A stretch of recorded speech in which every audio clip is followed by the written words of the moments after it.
As we head towards the weekend, will more severe weather be on the way? I'll be breaking it all down coming up in this video. Howdy y'all, welcome back. It looks like we do have some more severe weather today, as we have a slight risk over here by Texas and Oklahoma. All hazards are possible today with a low wind tornado chance, which is a 2% over here in the green. For the New wind threat, there's a bigger chance of that, which is a 50% chance within this yellow zone here over by Texas. And a 5% chance here in the red, which includes over here by Alabama as well. Now, as far as large hail threat goes, so there's a 50% chance in the same area and a 5% chance really in the same areas as well.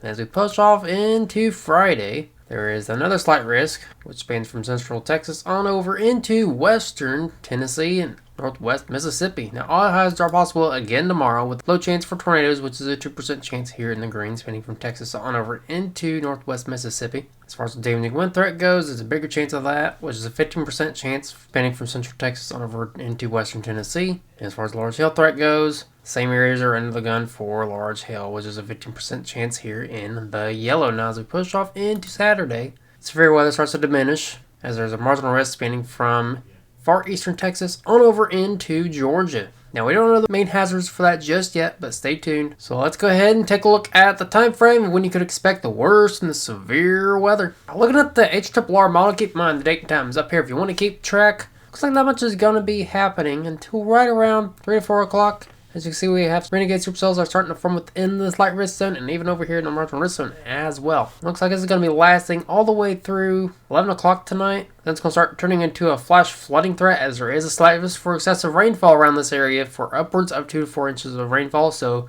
if you live in a low-lying area, please be aware of that. Turn around and don't drown. And that pushes us off into Friday. We're going to lower our resolution down a little bit to a 3-kilometer NAM. Looks like from right around 6 o'clock to right around 10 o'clock is when I would expect the worst from the severe weather. It looks like down here by Texas and over here by Arkansas, I expect the worst of it to happen from right around 11 o'clock to right around 5 o'clock in the morning. That's when I would expect the worst of it. Now, there is a low wind chance for tornadoes today and tomorrow, so please be aware of that. Know where to go when that tornado warning does go off. And if y'all don't know where to go, then probably go down to a storm shelter, a basement, enter your room, closet. Keep as many walls between you and the outside as possible. Just make sure there's no windows in the room where you're at as well. And it looks like it's going to start to die off. There's not much of a flooding threat. There is a marginal risk, which is upwards of 1 to 3 inches. Please be aware of that as well if you live within that area. And that pushes us off into Saturday. Good old weekend. Now we're going to lower resolution down to look at threats for Saturday. It looks like, according to the 12-kilometer NAM, it looks like at right around 5 o'clock to right around 8 o'clock. And some areas could see severe weather right around 2 o'clock in the morning. Looks like that's when you could expect the worst of it within the marginal risk zone. Now let's go ahead and take a look at something we call lightning flash density rate. This is basically what shows us where the most intense storms could fire up. And it looks like on Saturday, it looks like right around 10 o'clock in the morning. Looks like could be dealing with some rumbles of thunder out here by Alabama. It looks like the most intense storms could start firing up at right around 3 o'clock, so it looks like the NAM lied to us about that. Continuing off into right around 7 o'clock, then the storm starts to die off. So it looks like right around 3 o'clock to 6 o'clock, it looks like that's when the worst of the severe weather could happen. Now this is according to the Euro. Anything can happen and will change between now and Saturday. We'll have updates on the Willie's Weather Facebook and the Willie's Weather Twitter page, so make sure y'all go follow that. I'll have a link to that in the description below. So whatever risk you are under for the next 3 days, just please, I can't stress this enough, please be weather aware, know where to go when that tornado warning does go off, and never fear as shelter is. Now let's go ahead and take a look at why they issued these risks for the next 3 days. Now let's take a look at something we call the 850 millibar jet. It's basically what shows us basically the wind shear, basically tornado fuel, basically what this is. Now the dark purples represent areas where we can see a lot of rotation in the upper atmosphere, especially on Friday. Now, it looks like Friday could be more of a severe weather day than today. As we look at the tornadic parameters, this will show us everything we need to know. We're going to show you all 2 soundings today. As you can see right here, dealing with almost a 2 out of 10 on the tornadic scale today over here by Texas within the slight risk area.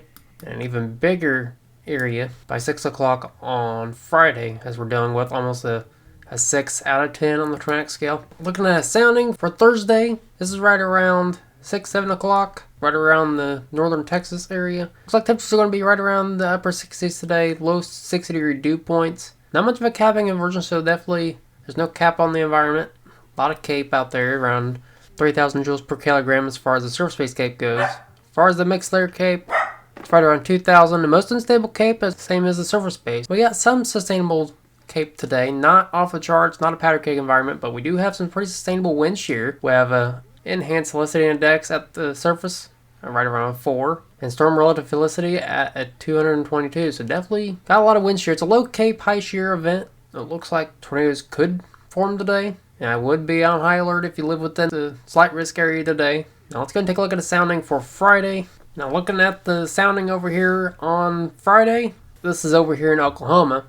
It looks like we're going to be dealing with upper centigrade temperatures with low centigrade dew points. So definitely a lot of instability and moisture in the atmosphere. Got a lot of Cape out there. Surface base Cape at right around 3,400. Surface base mixed layer Cape, that's the lowest of all the Cape values at 2,000 joules per kilogram. And it looks like we're going to be dealing with a 6.3 on the enhanced felicity index and relative felicity at right around 300 almost. It looks like a bigger tornado day on Friday. It looks like there's not much in the way of a dry slot. Looks like there's a curvature in the photograph over here as well, so definitely a pretty sustainable environment for tornadoes. So please know your severe weather action plan just in case that tornado warning does go off. Since we know we got severe weather going on this weekend, let's look past the weekend and see what kind of weather we could be dealing with. Now, this time we're going to look at the GFS model. This pushes us all the way out to June. The date and time's up here if you want to keep track. The reds represent good weather and ridging, and the blues represent the bad weather. Let's go ahead and push this out. We know we got that severe weather down south that's going to be happening this weekend, from today through Saturday. And with this little blue blob right here, this